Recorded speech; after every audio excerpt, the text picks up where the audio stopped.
Seguimos hablando ahora con el doctor Claudio Fernández. Claudio, vas al Instituto Max Planck, tengo que acelerar un poquito la historia, que es fascinante, pero querría llegar específicamente a lo que te ha dado trascendencia dentro de la ciencia en la Argentina. Es el trabajo que hacen ustedes, tu grupo seguramente no está solo, no. Debe haber mucha gente. Contame un poquitito cuál es el descubrimiento, cuál es la novedad, en qué están trabajando y cuál es el pronóstico de todo esto. Bueno, como digo, es la proteína en particular, que es una molécula que produce la neurona dopaminergia para cumplir una determinada función ante determinados estadios de la vida o por factores genéticos o ambientales. Es decir, hay múltiples factores que desencadenan el proceso. Esta proteína comienza a depositarse en el interior de la neurona. Cuando se deposita, la neurona degenera y en el tiempo la neurona muere y se desarrolla lo que se llama la sinucleinopatía, de lo cual la más conocida es la enfermedad de Parkinson. Necesito hacerte una pregunta. Sí.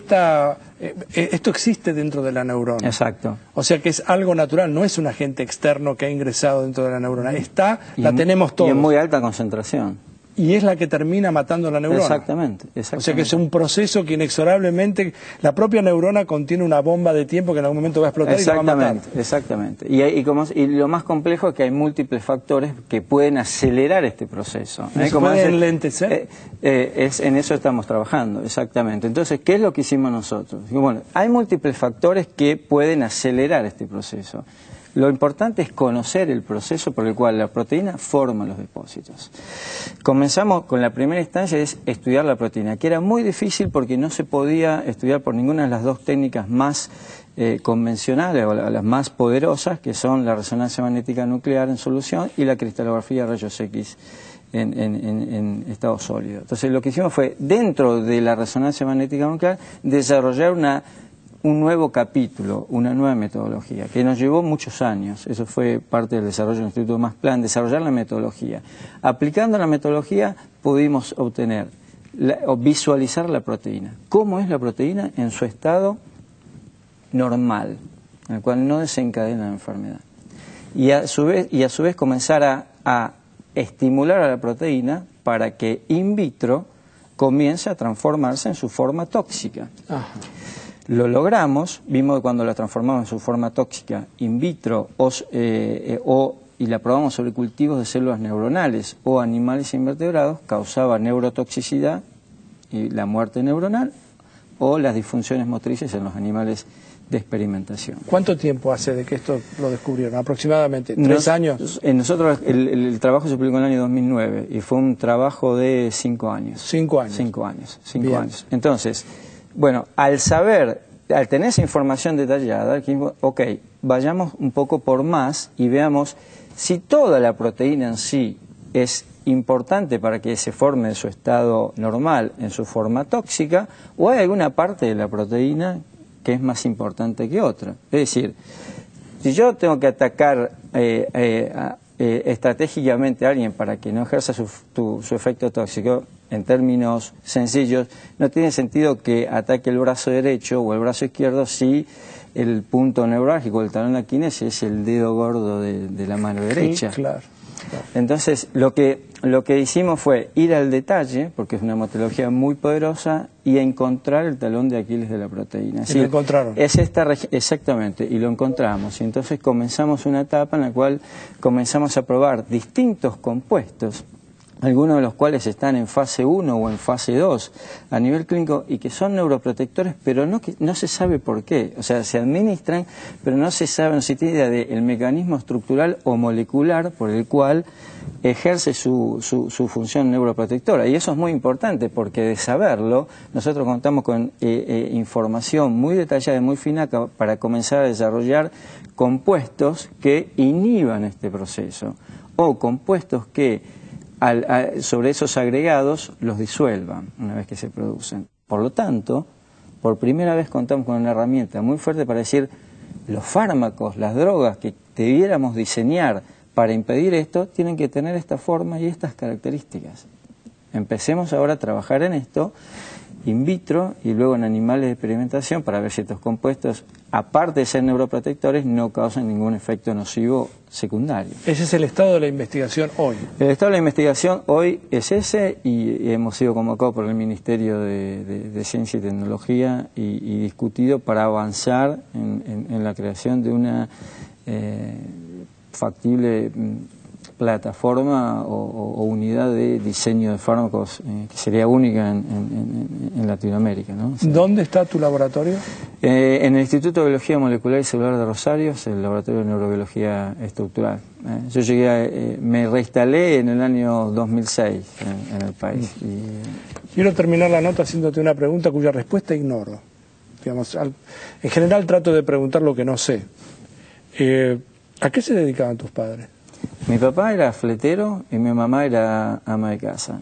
Y ella quería haber seguido sus estudios y por una cuestión familiar no pudo, entonces yo entiendo que canalizó toda esa frustración sobre mí. Tengo anécdotas buenísimas hace tanto. Mi mamá me decía que yo tenía, no sé dónde salió, que yo veía que yo tenía un perfil para hacer, aparte no había nadie en la familia que sido profesional, nadie a quien consultar o pedir consejos, nada, pero ella seguía con su idea. Yo le decía, me acuerdo a veces que le decía, mamá, mira, estoy en la secundaria y hay chicos que tienen 10.000 ideas por segundo, o sea, yo a veces me decía, no son importantes que tengas 10.000 ideas, tenés una o dos, pero llevalas hasta el final, eso es lo importante. Por eso yo aprendí mucho cuando me dicen, qué bueno, qué tipos talentosos, yo siempre lo digo, me dice, no, pero para mí es así, ¿no? O sea, yo creo que el talento, la inteligencia es una cosa bastante común. Creo que un poquito de lo que falta es la perseverancia. Yo soy un tipo más perseverante, que soy perseverante y curioso, más que talentoso. Se llama Claudio Fernández, es investigador, es científico, es argentino, trabaja en Rosario. Aparentemente tuvo más de una idea. De todas maneras fue perseverante, es perseverante y describe su vida con pasión. Lo que hace, lo hace en forma apasionada. Forma parte de ser científico. Gracias, Claudio. No, gracias a vos, Adrián.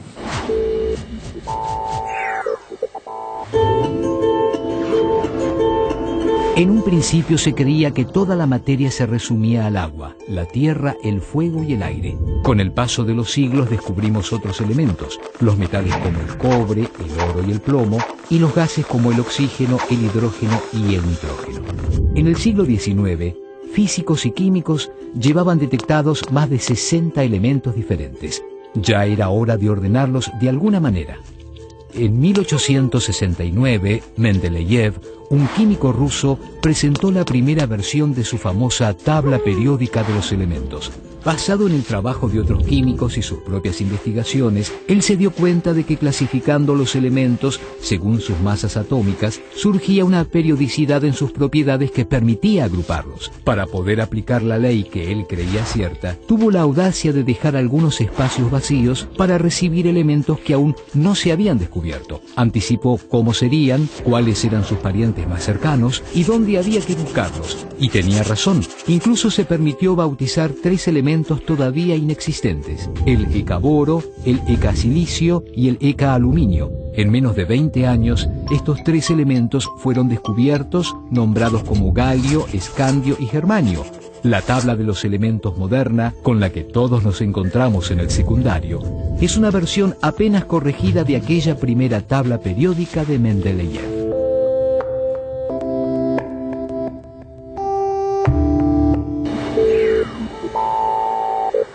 Ahora en el programa vamos a seguir hablando de televisión, de la historia de la televisión en la Argentina. Y como decía en otras oportunidades, no quiero hablar sobre qué fue lo que se vio por la televisión en los últimos 60 años, ahora que se cumple el 17 de octubre los primeros 60 años de vida, sino que quiero que hagamos un recorrido por la tecnología, por cómo fue la evolución de la ciencia aportando datos a la tecnología para que ésta después se pudiera trasvasar y que permitiera mejorar la calidad de lo que uno mira por televisión. Y por eso quiero aprovechar a César Gervasi para que César nos cuente un poco, háblame de la tecnología digital y la irrupción en la televisión. Absolutamente. La tecnología digital se conocía desde hace mucho tiempo atrás, aplicada inclusive a la televisión, pero tenía un inconveniente. Digitalizar una señal significa hacerla de dos estados solamente, binarios, con lo cual es muy resistente al pasaje por amplificadores, por equipos electrónicos. Eso genera una robustez y una calidad muy grande. ¿Cuál era el contrapeso de eso? Necesitaba muchos recursos. Entonces, en un oscuro laboratorio de Italia, comenzaron a estudiar a ver qué podían quitarle a la señal digitalizada sin que el ojo humano lo notara. Eso se llamaron técnicas de compresión digital. Y lograron una cosa muy importante en principio, que es en el mismo espacio que cabía una señal analógica, poder poner una señal digital. Analógica era la que había... La anterior, la preexistente. Para pensarlo en algunos términos, uno podría decir así, un reloj, digamos, analógico es el que la aguja va haciendo así, va recorriendo en forma continua. El digital es el que va pasando casi como segundo por segundo.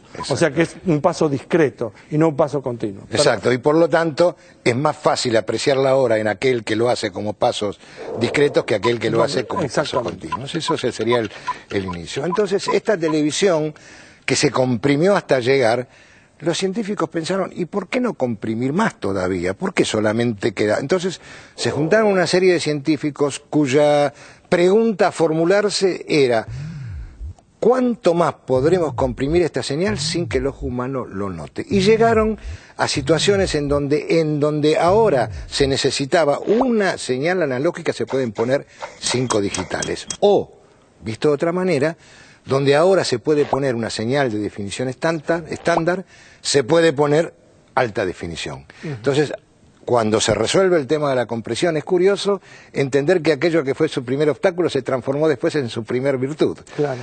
La compresión digital permitió entonces que la televisión irrumpiera con más cantidad, para decirlo simplificadamente, o más calidad.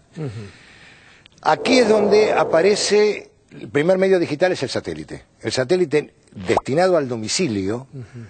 Ustedes saben que en todas partes del mundo hay sistemas satelitales que funcionan como cables, pero que vienen desde el espacio. Esos sistemas satelitales nacieron digitales, no hubo analógicos, ya nacieron en el mundo digital.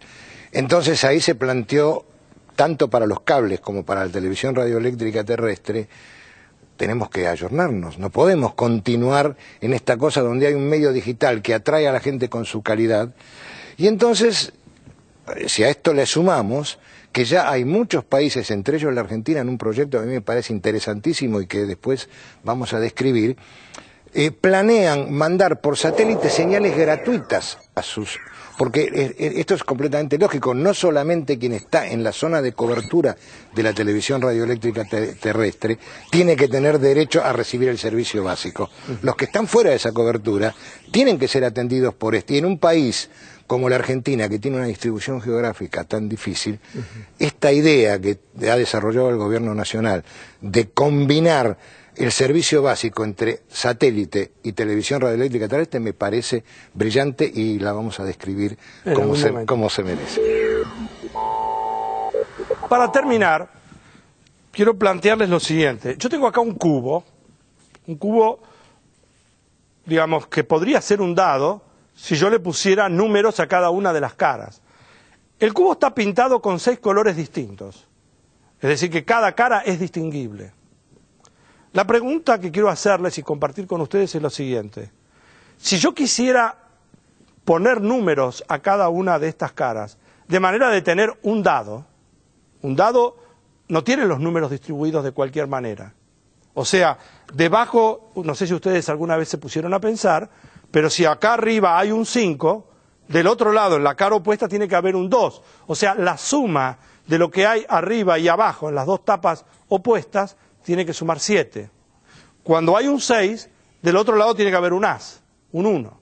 Y donde está el 3, del otro lado tiene que haber un 4. Es decir, no hay una distribución cualquiera de los números. Una vez sabido eso, ¿cuántas maneras hay de distribuir números en un cubo que tiene las 6 caras distintas, de manera tal de que el resultado sea un dado? ¿De acuerdo? O sea, ¿cuántas formas hay? Dado un cubo que tiene 6 caras diferenciadas, porque cada uno tiene un color distinto, de cuántas maneras uno puede distribuir los números de manera tal de obtener el equivalente de un dado. ¿Estamos de acuerdo? Esa es la pregunta que vamos a tratar de contestar dentro de una semana cuando nos reencontremos acá una vez más en Científicos Industria Argentina, siempre por Canal 7, la televisión pública. Chau, gracias.